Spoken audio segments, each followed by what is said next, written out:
ايه هو كسل العين وازاي نقدر نعالجه؟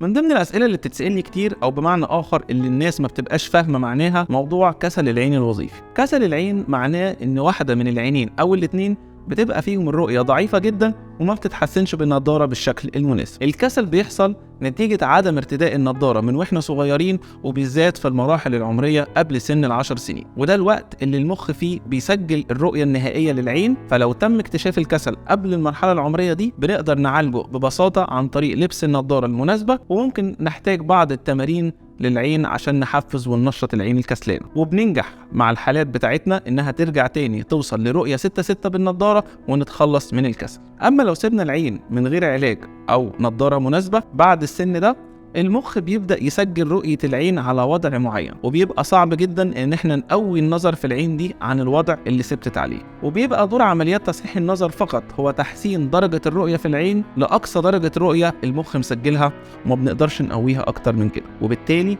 العلاج الانسب لكسل العين هو الوقاية. عشان كده دايما بنصح الاباء والامهات بالكشف المبكر على اطفالهم وهم صغيرين بداية من سن 4 سنين، حتى لو الطفل ما بيشتكيش، عشان نلحق نكتشف أي ضعف الرؤية في سن مبكر ونعالجه بالشكل المناسب، وبالتالي ما يحصلش كسل العين.